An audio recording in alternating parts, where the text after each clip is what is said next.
Okay, I'm gonna go ahead and get started and show you what I wanted to share with you guys today. So we're trying to build a real life Wakanda with Katie.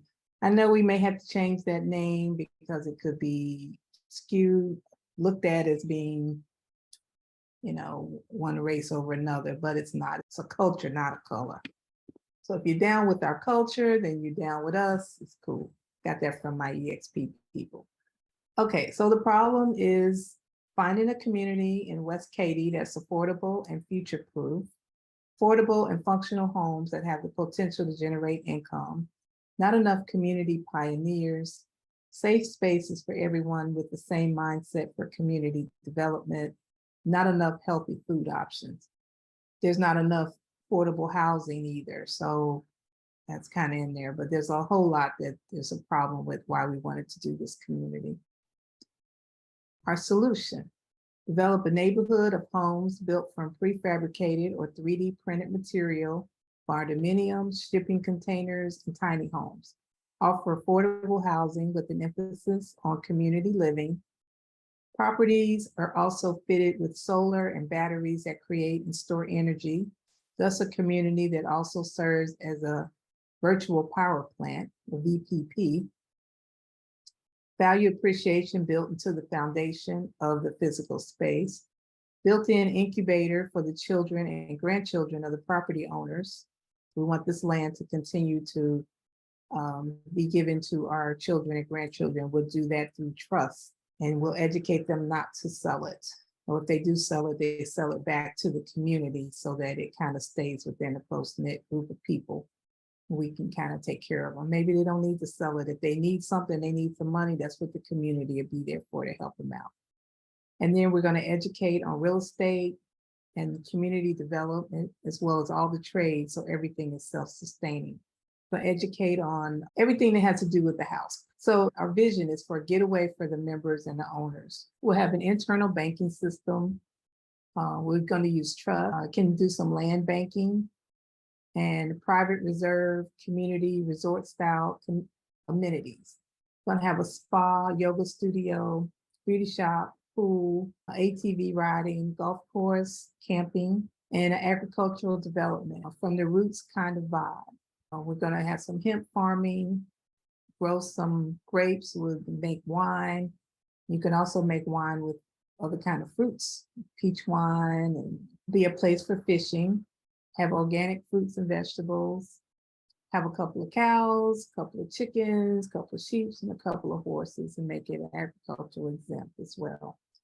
We're going to have EV charging for every home, and we're going to make sure that every member has a financial literacy class or some education. A private airstrip for residents and guests. This one might have to go on the second property that we do. We may not have enough for the first one, but it's a wish and a vision. And we also want to have a place for our seniors. So we want to have multi-generational living here. It's not just going to be old people. It's not just going to be young people. We're going to have all the generations there. There's 4 generations in my one household. So surely we can do this in a community. Hey, Mike. Yeah, so this is a cooperative from the USDA. U.S. Department of Agriculture, okay. How to start a cooperative. So I've been reading this, and then I would throw a few things into our project. But it has a lot of good links at the bottom, and it tells you exactly what to do, gives you step by step how to organize it. And as far as the cooperative, what aspect were you thinking about doing? Say that again. As far as the cooperative with the USDA. So with your cooperative, are you looking at using the USDA for infrastructure, or what exactly? Because the USDA is pretty massive also. What aspect? Mm-hmm. So this is the link that took me there. I did the USDA rural development. Right. And so that took me to businesses, help start and grow businesses, start and grow your business or cooperative. And so that's what took me down that path. Okay. So all right. They will help, and they'll give you kind of the blueprint of what you need to do to get it going. So and the USDA is they're very helpful as well for most part, because our office for the Brenham area is up near College Station, They had one in Bastrop, but it depends on, I guess, wherever you identify the location at. Then Mhm. they have offices scattered all around. Right. Yeah, I've been finding that. Right. So I guess before we even identify any land, I would think we have to have some funding in the pipeline. Oh well, the funding that's not gonna be that hard because they throwing money for this kind of stuff, and even the USDA will help fund it. But what I read is that they will help you once you get your entity established, but they still want you to come to the table with something. We know how to look at that too, because you look at these deals with a loan to value and then a CLTV. So once we know what their loan to value is, then we can structure a lot of things like they do. See, when you understand, make notes to look at LTV in a deal and CLTV in a deal. So I used to own a finance company. I'm an economics guy, so I always understood how they really structure deals. Say theoretically, we get somebody got a $10 million piece of land, and see a lot of guys like that, men and women have money problems, so they don't want all the money. So they'll say, "Well, give me 5 million, and let me sell a second for the other five." Now depends on what your loan. If your loan to value is saying 75% or 80%, and then your CLTV would say 92% theoretically, or 95%, then now you can structure that deal with a seller finance second or other components of structure. And that's how a lot of the deals. They love the deals that are more attractive in structure. So once we identify site controls, now we can start to work structure in the back room, and you'd be surprised at how least amount of money we need to come up with for these deals. LTV and CLTV are huge because most of the landowners, especially once they understand what we're doing, they'll work with us, and then they'll say, okay, I carry a note for 20% loan to value, and then the CLTV, that's like the cumulative, because then that tells me the flexibility from the lending. See, that we think one thing, but then the other term says that shows the flexibility with the lender to say they're, like I just said, sell a second, like they do deal with 99-year land leases and all that.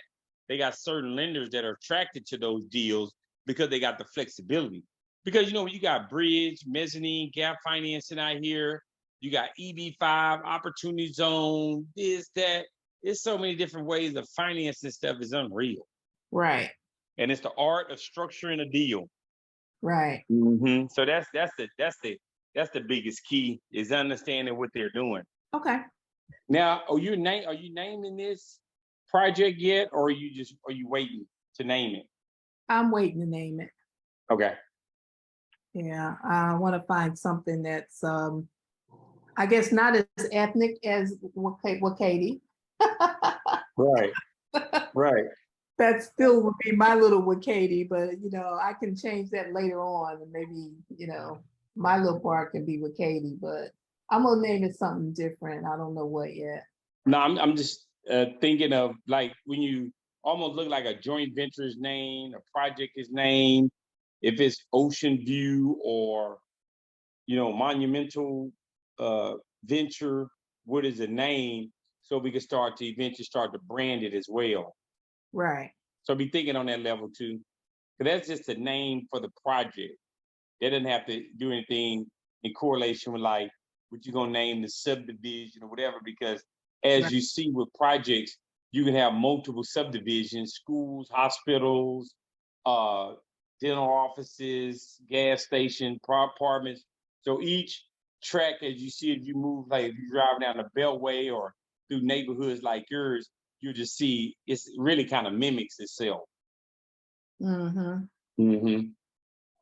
that's why you say just say, okay, this is Ashton Oaks, but that encompasses so much other stuff. Right.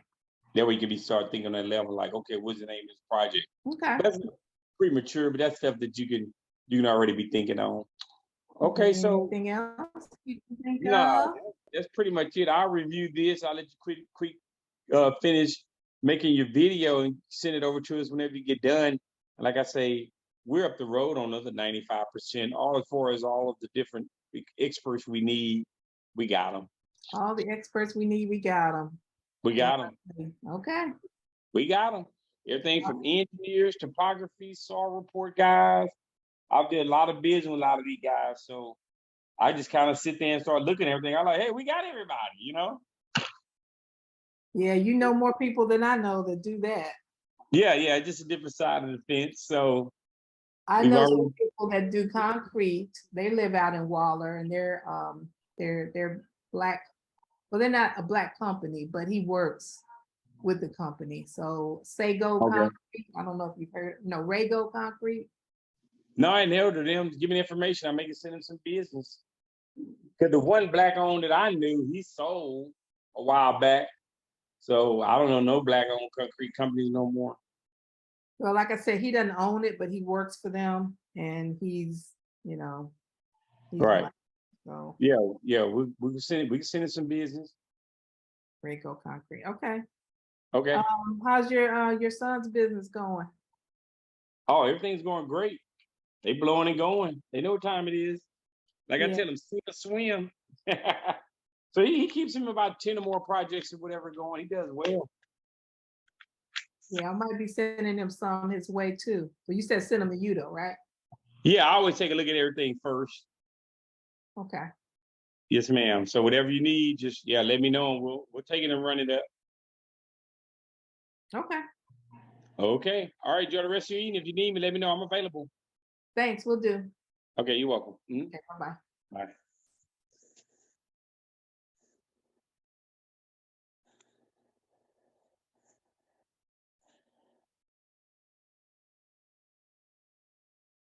Okay, sorry for that interruption. So I think I was on here, the market size. Um, these are some questions. So everything we don't have solidified, but the average cost of a new home today is about $275. This is up in Waller County, and the current interest rates are between 4% and 8%, depending on your credit. Got to look into the modular 3D printed homes, put that information in there, cost of materials, cost of labor. These are some things we still have to do some research on. We've got the product. What happened here? Okay, the product. Modular 3D printed container homes, commercial spaces within the community for partnership revenue. Want functional homes that create livable space within the small square footage. Energy creating homes that's also supplement the cost of the home. Airbnb owners, rental revenue potential, and bed and breakfast revenue potential as well. So we know some owners may not want to live out there. They just may want to own it and they may want to come use it. And then when they're not using it, they can come rent it out. Or if they want to live there, which I probably want to live there 6 months out the year, then the rest of the time rent it out. Community amenities. We'll have a spa, a retreat for yoga, Reiki, and meditation. Luxury glamping facilities, call that glamping. So you're not on the ground in a tent, you may be up on a tent, but you'll have some, string lights in there if you want them. We have different packages for you to choose from. I've also contacted a company that sets up these types of camps and tents and things like that here in Texas. So there'll also be fishing, swimming, mini golf. Okay, this one is a duplicate. That's okay.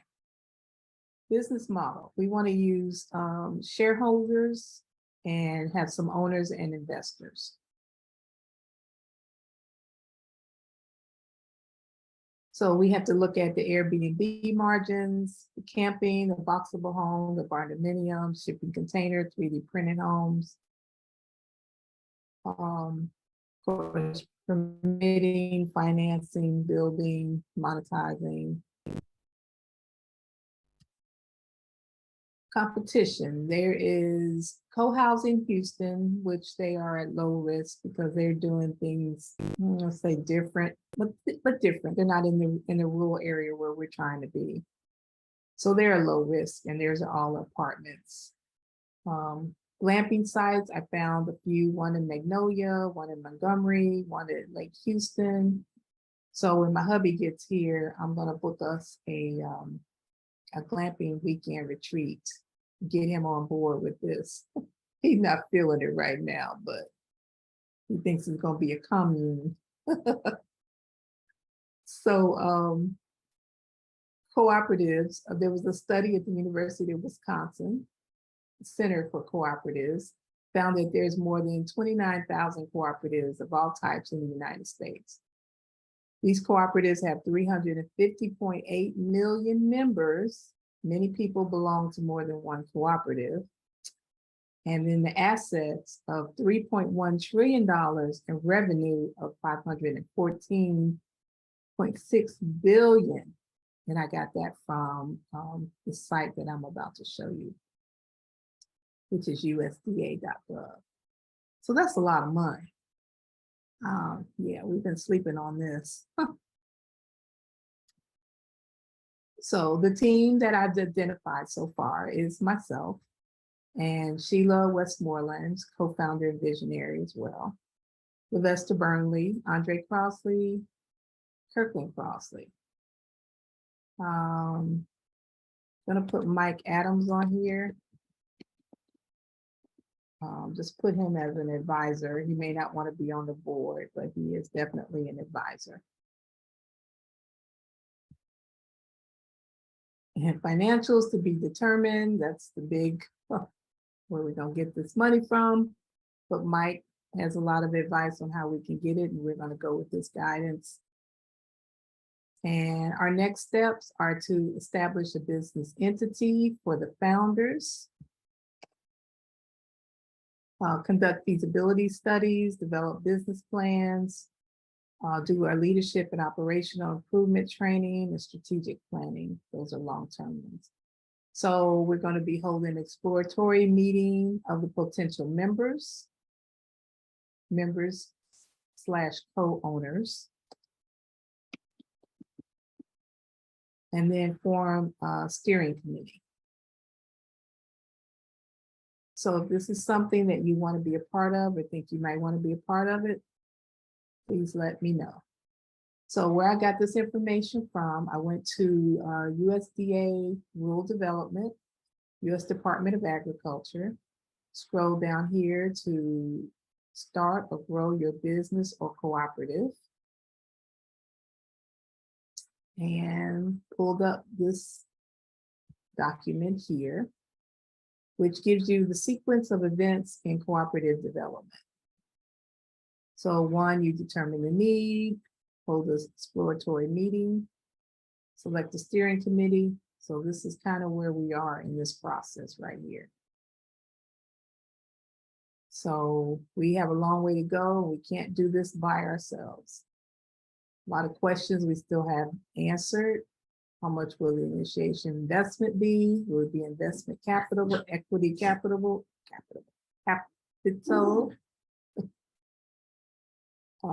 So those are things that still to be determined. So we are definitely open to suggestions. What's my dog doing down here?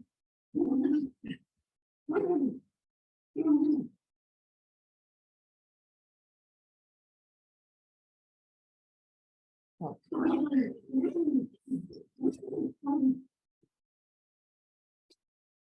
You mad at yourself?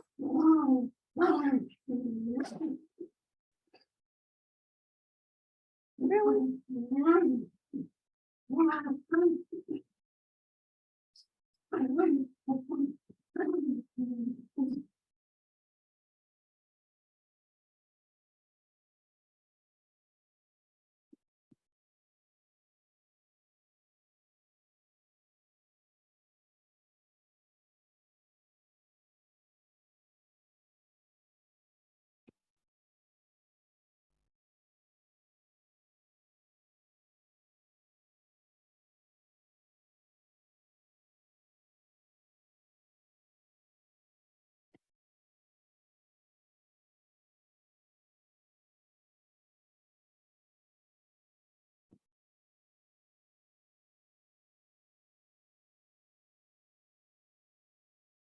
Okay, my dog was tripping down there, playing with himself. So in this document, which I will share at the bottom, and I'll email it to you guys, has a lot of very good information. And then at the bottom is some more resources where they got their information from.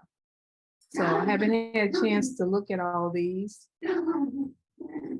Like I said, I got the dog. I can't do everything. But try though. Okay, so I look forward to going on this journey with you guys. It's going to be fun. We can build a community the way we want to build it. All right, I will talk to you soon.